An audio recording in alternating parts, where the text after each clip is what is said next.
Hello, greetings of the day dear student. तो आज हम लोग टॉपिक डिस्कस करेंगे बाइनोमियल थ्योरम और जेईई मेंस 2024 के इसके क्वेश्चंस देखेंगे। तो ये बड़ा ही सिंपल सा टॉपिक होता है, इसमें कुछ हार्डली 2-3 फॉर्मूला होते हैं जो हमको याद रखने होते हैं और फिर पूरा चैप्टर हमारा कंप्लीट हो जाता है। ओके, बड़ा सिंपल और बड़ा इंटरेस्टिंग टॉपिक है। चलिए, तो फर्स्ट क्वेश्चन इसमें गिवन है, if A denotes sum of all the coefficients in the expansion of this and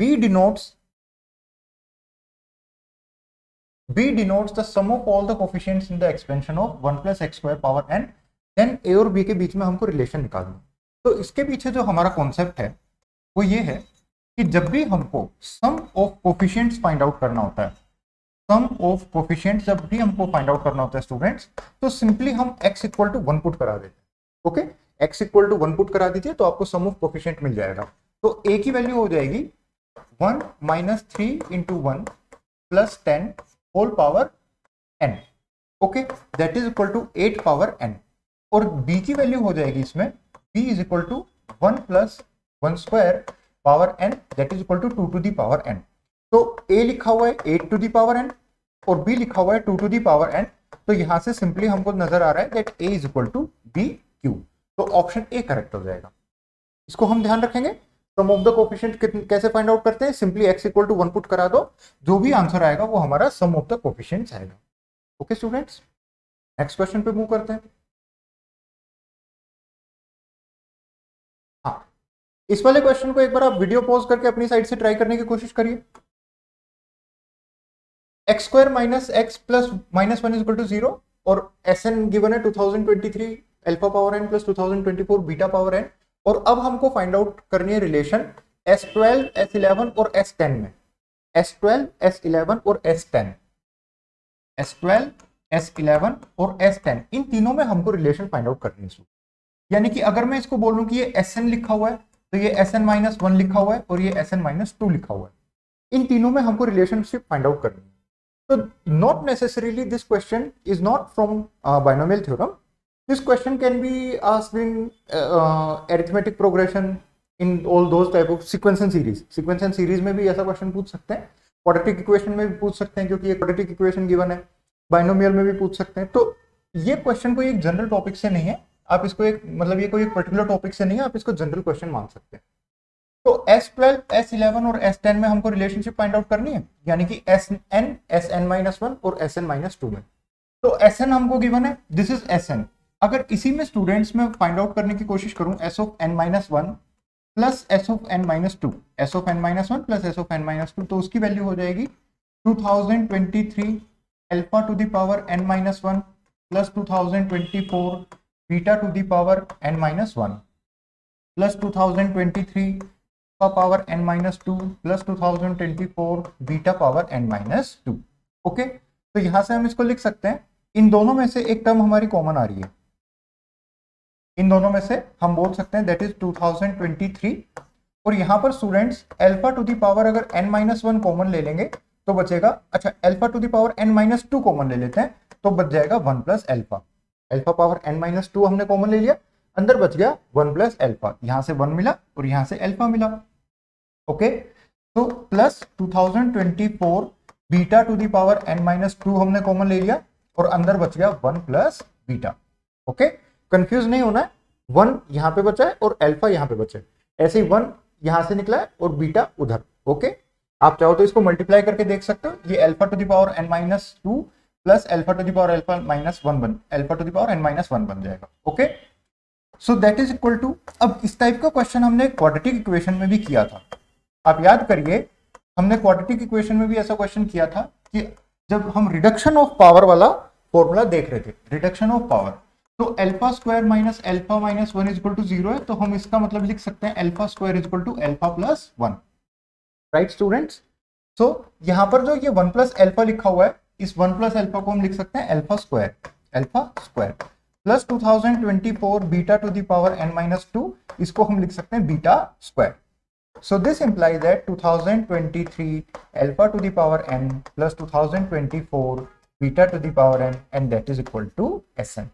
तो इसका मतलब है Sn-1 plus Sn-2 is equal to Sn, यानी ऑप्शन B is the correct answer। Simple question है। चलिए अभी नेक्स्ट पे मूव करते हैं। The number of integral terms in the expansion of this is equal to what. Okay, number of integral terms हमको find out करनी है। इंटीग्रल टर्म्स मतलब जो टर्म सिंप्लीफाई होने के बाद एक इंटीजर फॉर्म हो रही है। ऑलराइट स्टूडेंट्स, तो जब भी ऐसा क्वेश्चन आता है हम लोग इसमें लिख लेते हैं general term. General term, general term of the sequence होती है स्टूडेंट्स r+1 tr+1, यानी कि r+1th टर्म। r+1th टर्म किसके इक्वल होती है?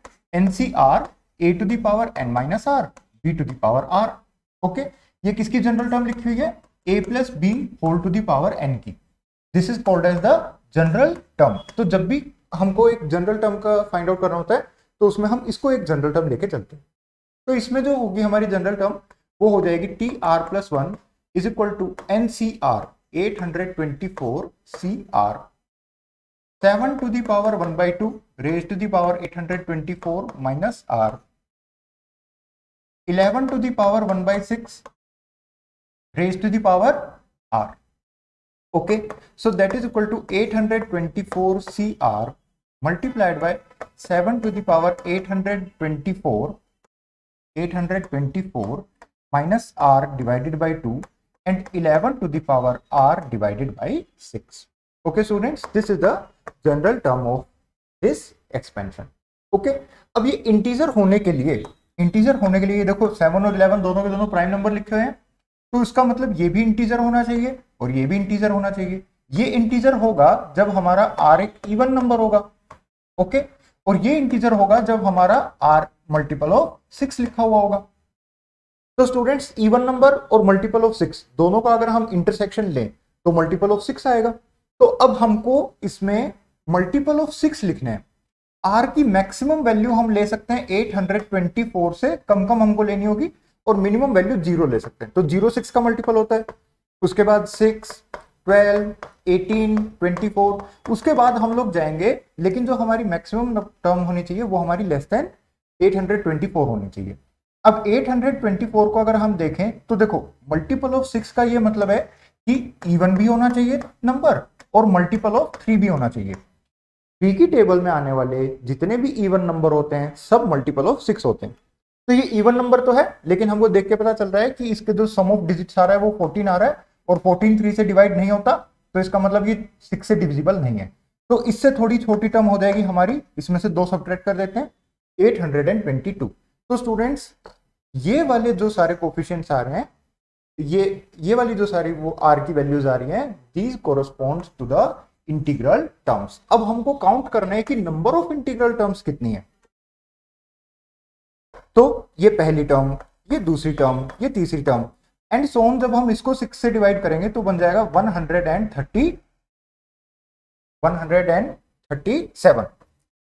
तो स्टूडेंट्स 1 2 3 4 अप टू 137 जा रहा है, तो नंबर ऑफ टर्म्स कितनी हो गई? 138। Okay, number of integral terms कितनी आ रही है? 138। बिल्कुल सिंपल क्वेश्चन है, जनरल टर्म लिखी, उसको सिंप्लीफाई करा और यहां पर उसके बाद तो ये एपी का क्वेश्चन बन गया, राइट। अगर आपको ऐसे भी काउंट करना है कि भाई 822, मान लो मुझको समझ में नहीं आ रहा कि 822 तक अगर जा रहा है एपी, तो उसकी ये कौन सी टर्म होगी, टोटल नंबर ऑफ टर्म्स कितनी होगी, तो आप इसको an मान लो, राइट। और एक एपी है जिसमें a0 is equal to 0 and common difference is equal to 6, so an is equal to a plus n minus 1 into D, that is equal to 0 plus n minus 1 into 6। तो students, n minus 1 into 6 is equal to 822, so n minus 1 is equal to 822 by 6, that is equal to 137. So this implies that n is equal to 138. अगर थोड़ा confusion हो रहा है कि भाई 137 तक जा रहा है तो 138 टर्म्स कैसे हुई, तो आप उसको एपी की हेल्प से फाइंड आउट कर सकते हो। 0 से स्टार्ट हो रहा है इसलिए वो 138 टर्म्स है। एकदम सिंपल क्वेश्चन है। अभी नेक्स्ट पे मूव करते हैं।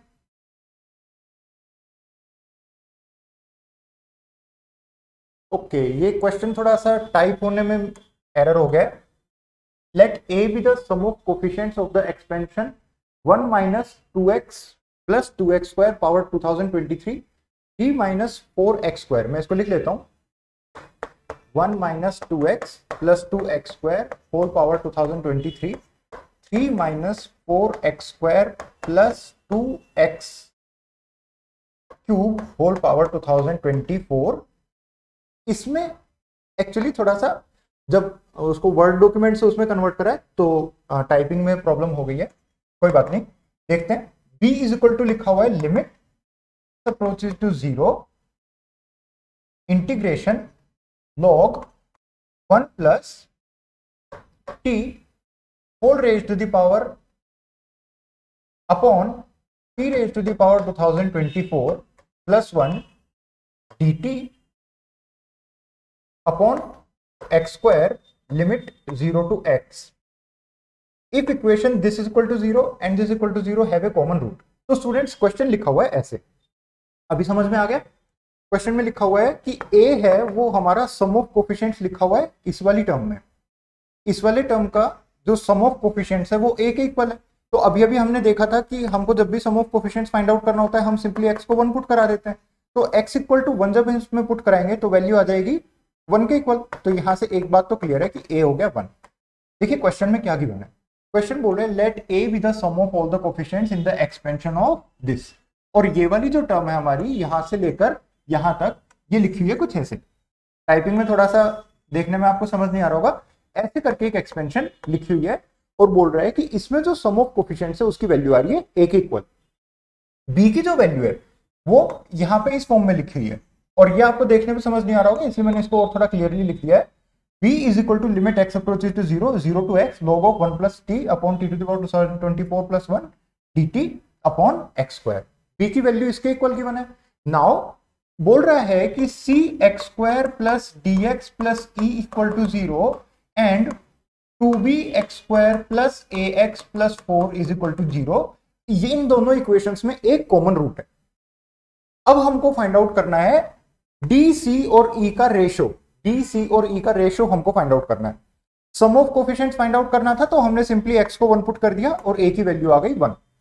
b की वैल्यू फाइंड आउट करनी है तो 0/0 फॉर्म बन रहा है, इसमें हम लोग क्या करेंगे एल हॉस्पिटल रूल लगा देंगे, that is equal to limit x approaches to 0। इसको डिफरेंशिएट करने का क्या तरीका है, जहां पर t नजर आ रहा है वहां पर x पुट कर दीजिए और फिर उसके बाद x का डेरिवेटिव तो 1 ही हो गया, डिनोमिनेटर में x स्क्वायर का डिफरेंशिएशन हो गया 2x। ओके स्टूडेंट्स, अब यहां से log of 1 plus x upon x इसकी वैल्यू 1 हो गई, इसमें x को 0 पुट करेंगे तो वैल्यू 1 आ जाएगी, तो सिंपली एक 1/2 बचेगा। तो दिस इंप्लाइज दैट b की वैल्यू हो गई 1/2। ओके, अब इस इक्वेशन में a इक्वल टू 1 और b इक्वल टू 1/2 पुट करेंगे तो इक्वेशन बन जाएगी x square plus x plus 4 is equal to 0। Okay students, अब ये जो इक्वेशन है हमारे पास इसका और इसका एक रूट कॉमन है, लेकिन अगर हम इसमें डिस्क्रिमिनेंट देखें, इस इक्वेशन का अगर हम लोग डिस्क्रिमिनेंट देखें तो B square minus 4ac, B square minus 4ac की वैल्यू आ रही है 1 minus 4 into 4 that is students less than 0। अगर डिस्क्रिमिनेंट लेस देन 0 है तो इसका मतलब इस इक्वेशन के रूट्स कैसे हैं, कॉम्प्लेक्स है।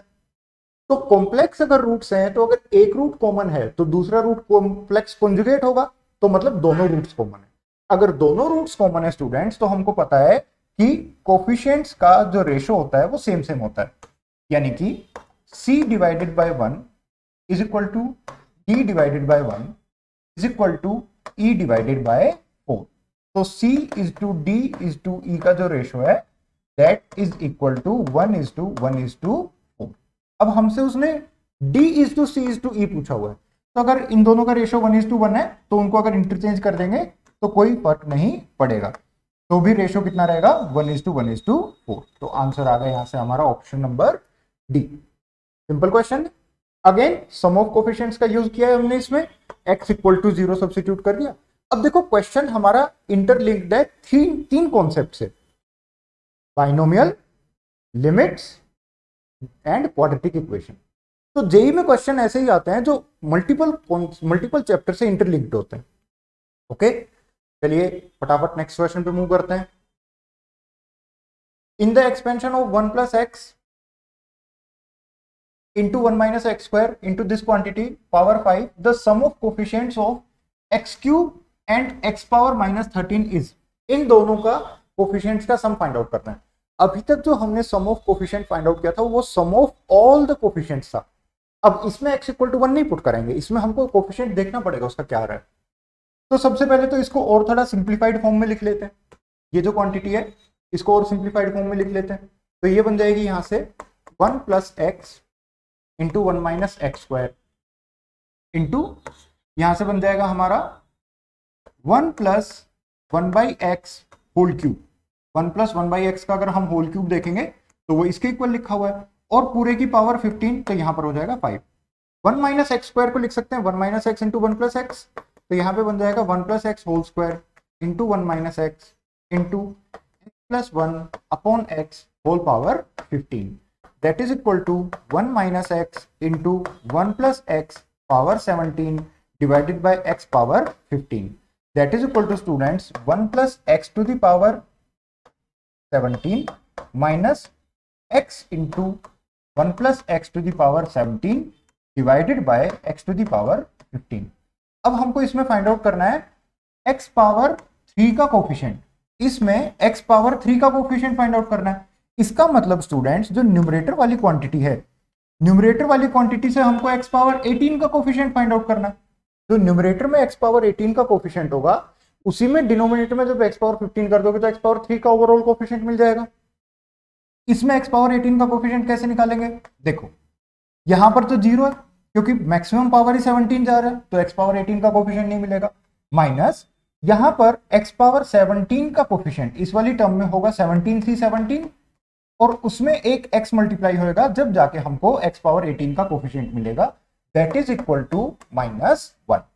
अब नेक्स्ट इसके बाद हमको इसी में फाइंड आउट करना है x पावर -13 का कोफिशिएंट, तो पूरे में x पावर -13 का कोफिशिएंट फाइंड आउट करना है। इसका मतलब न्यूमरेटर में हमको क्या फाइंड आउट करना है, x पावर 12 का कोफिशिएंट। न्यूमरेटर में जो x पावर 12 का कोफिशिएंट होगा उसी में जब हम डिवाइड करेंगे x पावर 15 से तो हमको मिलेगा x पावर -13, अच्छा सॉरी x पावर 12 नहीं, x पावर 2, x पावर 2। तो अब देखते हैं x पावर 2 का कोफिशिएंट यहां से कितना मिलेगा, इधर से मिलेगा 17c2 और माइनस साइन बीच में, इधर से 17c1। 17c1 क्यों, क्योंकि जब इसमें आप x की पावर 1 का कोफिशिएंट देखोगे उसी के साथ एक x मल्टीप्लाई होकर हमको x स्क्वायर का कोफिशिएंट देगा, ठीक है, हमको x स्क्वायर का कोफिशिएंट चाहिए 17c2 माइनस 17c1। तो इसको सॉल्व करना तो बड़ा ही आसान है, 17 इंटू 16 डिवाइडेड बाई 2 और माइनस 17, सो यहां से बन जाएगा ये 8 के equal, so that is equal to 17 into 8 minus 17, that is equal to 17 into 7, that is equal to 9 इधर से बनेगा और 119 आ जाएगा। ओके, अब 119 उधर लिखा हुआ है और उसमें से हमको दोनों का सम फाइंड आउट करना है, तो 119 minus 1 that is equal to 118, तो आंसर आ गया हमारा 118। क्लियर है, क्वेश्चन एकदम सिंपल है, तो ऐसे इस वाले को कर सकते हैं। अभी नेक्स्ट क्वेश्चन में बोल रहा है let coefficient of x to the power r in the expansion of this is alpha r. Alpha r is the coefficient of x to the power r. अब समीशन फाइंड आउट करना है alpha r का, यानी कि x power 0 का coefficient plus x power 1 का coefficient plus x power 2 का coefficient and so on up to x power n का कोफिशिएंट। यानी कि स्टूडेंट्स दोबारा से हमको sum of all the coefficients find out करना है।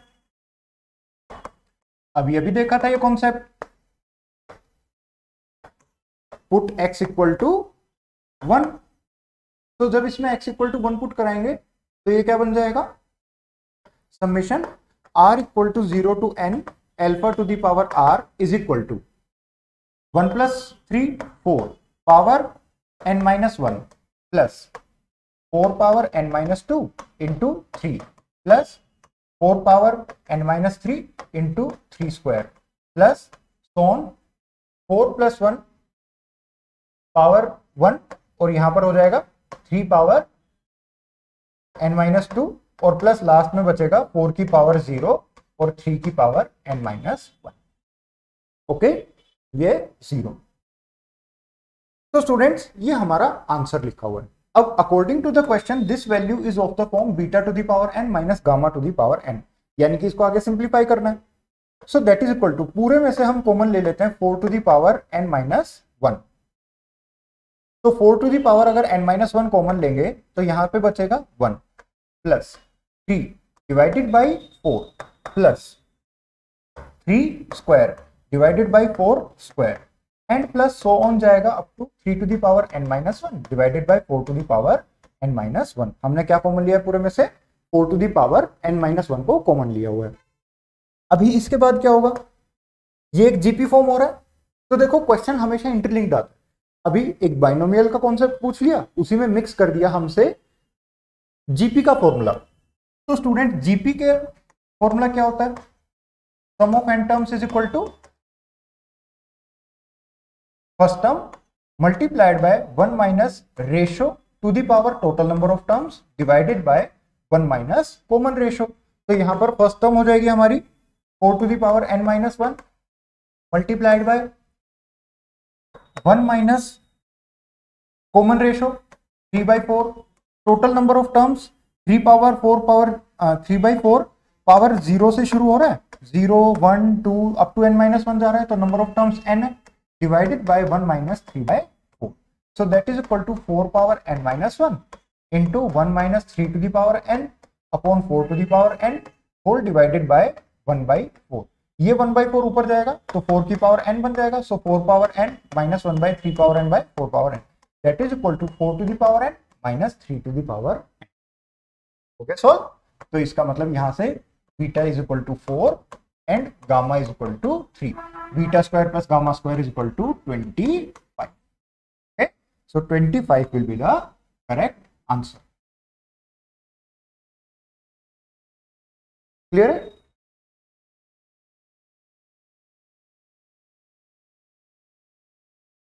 अब हमको नेक्स्ट वाले क्वेश्चन में क्या काम करना है? Find the coefficient of x power 30 in the expansion of 1 plus 1 by x power 6, 1 plus x square power 7, 1 minus x cube power 8. अगर इसका जो कोफिशिएंट है वो अल्फा है तो हमको magnitude of alpha find out करना है। Magnitude of alpha find out करना है, तो सबसे पहले इसको हम ऐसे लिख सकते हैं x plus 1 by x whole power 6 into 1 plus x square power 7 into 1 minus x cube power 8 that is equal to 1 plus x power 6, 1 plus x square power 7, 1 minus x cube power 8 whole divided by x power 6. इसमें हमको find out करना है x की power 30 का coefficient. इसमें x की power 30 का coefficient find out करने का मतलब है इस वाली टर्म में x पावर 36 का कोफिशिएंट फाइंड आउट करना। जो इसमें x की पावर 36 का कोफिशिएंट होगा वही पूरे में मिला के x पावर 30 का कोफिशिएंट होगा, क्योंकि डिवाइड बाय x पावर 6 है। ऑलराइट, तो अब इसमें हम जनरल टर्म लिखते हैं, तो जनरल टर्म क्या हो जाएगी स्टूडेंट्स?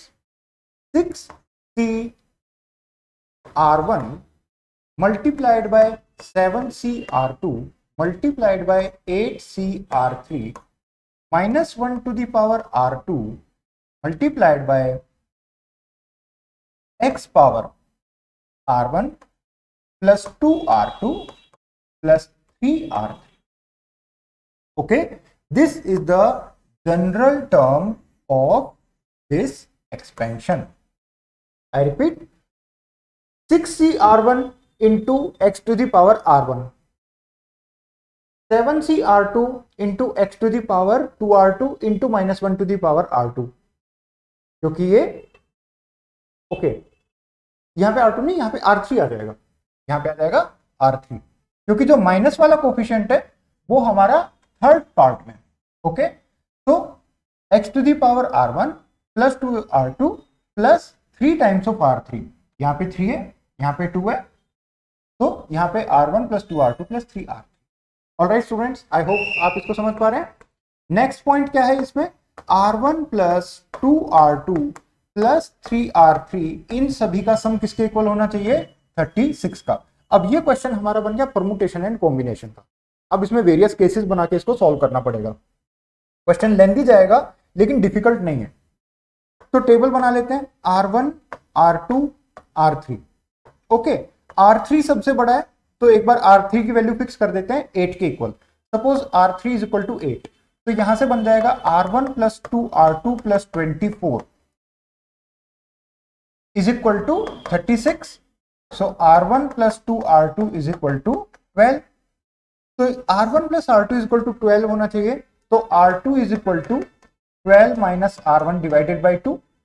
R1 को 0 पुट कर सकते हैं, तो R2 मिल जाएगा 6, R1 को 2 पुट कर देंगे तो R2 मिल जाएगा 5, 4, तो 4, 6 और यहां से मिल जाएगा हमको 3।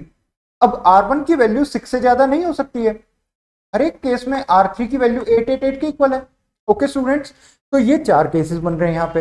अब हर एक केस में जो कोफिशिएंट आएगा वो हम लिख सकते हैं। यहाँ पे इस इक्वेशन में R1 को 0 पुट करना है, R2 को 6 पुट करना है, R3 को 8 पुट करना है। तो राइट हैंड साइड में तो x पावर यहां पर बन जाएगा 36, यहां पे क्या बनेगा देखिए 6c0 प्लस मल्टीप्लाई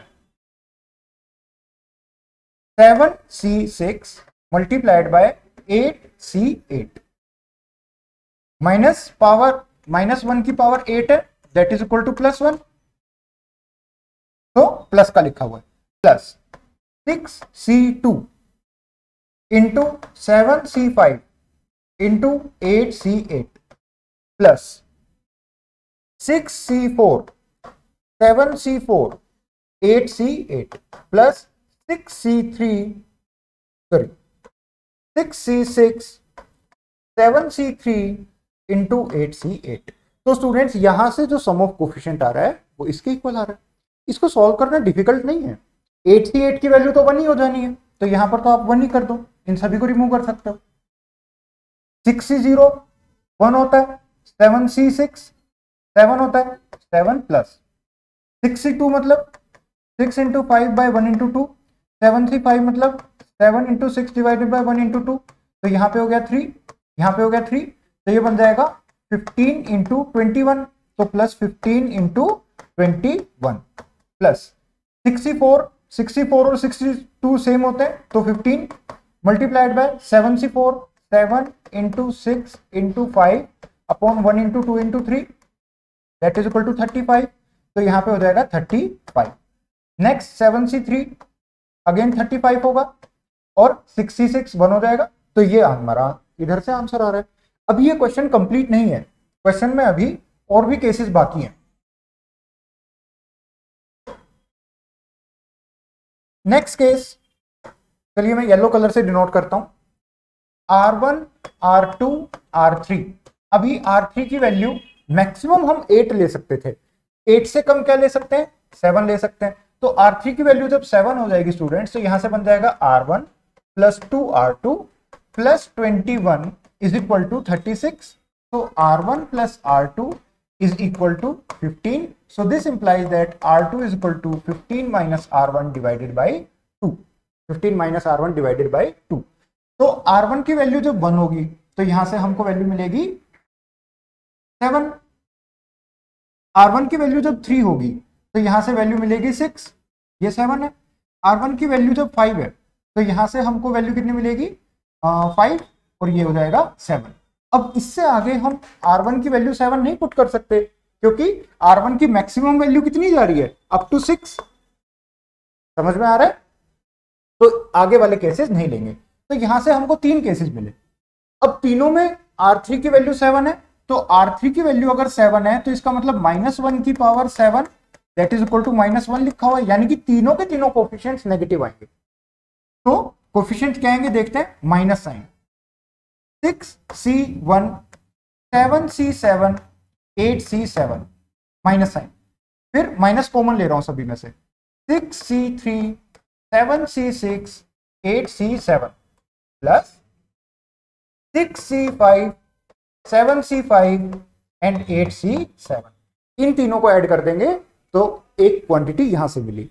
अब थर्ड केस फॉर्म करना पड़ेगा, तो थर्ड केस फॉर्म करने के लिए अभी मैं एक काम करता हूं कि यहां पे फॉर्म कर लेता हूं R1 R2 R3। अब R3 की वैल्यू 6 पुट कर देते हैं। R3 की वैल्यू जब 6 पुट करेंगे तो स्टूडेंट्स एक्चुअली इस तरह के क्वेश्चन में बेसिकली हमको सिर्फ और सिर्फ काउंटिंग ही करनी है। तो 3 into 6 that is equal to 36, so R1 plus R2 is equal to, ये हो जाएगा 18, तो R2 is equal to 18 minus R1 divided by 2, 18 minus R1 divided by 2। R1 की वैल्यू 0 पुट कर सकते हैं, 0 पुट कर देंगे तो यहां से 9 आ जाएगा, लेकिन 9 तो R2 ले ही नहीं सकता है वैल्यू। ओके, तो 0 पुट नहीं कर सकते, फिर 2 भी पुट नहीं कर सकते, 3 भी पुट नहीं कर सकते, 4 पुट कर सकते हैं। R1 इक्वल टू जब 4 हो जाएगा तो यहां से हो जाएगा 7, सो 4, 7 एंड 6। नेक्स्ट 6 पुट कर सकते हैं, तो 6 पुट करेंगे तो यहाँ पे हो जाएगा 6 और यहाँ पे हो जाएगा 6। अब स्टूडेंट इससे आगे नहीं जा सकते क्योंकि फिर 6 हमारा R1 6 से बड़ा नहीं हो सकता, तो बेसिकली हमको इसमें काउंटिंग ही करनी है। अब काउंट जब आप इसमें करेंगे तो वैल्यू आ गई, देखो पूरा सब कुछ सिंप्लीफाई करने के बाद pink colour plus yellow colour, sorry pink colour minus yellow colour plus blue colour. Plus blue colour क्यों? क्योंकि यहां पर 6 एक इवन नंबर है और इवन नंबर इसमें पुट कराओगे तो -1 की पावर 6 + 1 हो जाएगा। तो स्टूडेंट्स इस क्वेश्चन का जो आंसर है वो है pink colour minus yellow colour plus blue colour. Blue colour को भी सिंप्लीफाई कर लोगे ना आगे, 6C4 7C7 8C6 plus 6C6 7C6 into 8C6, ये हमारे ब्लू कलर की वैल्यू है।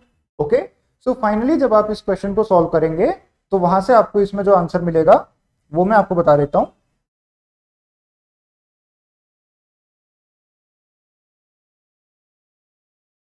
तो स्टूडेंट्स इसको जब आप सॉल्व करेंगे तो आपको आंसर मिलेगा 678।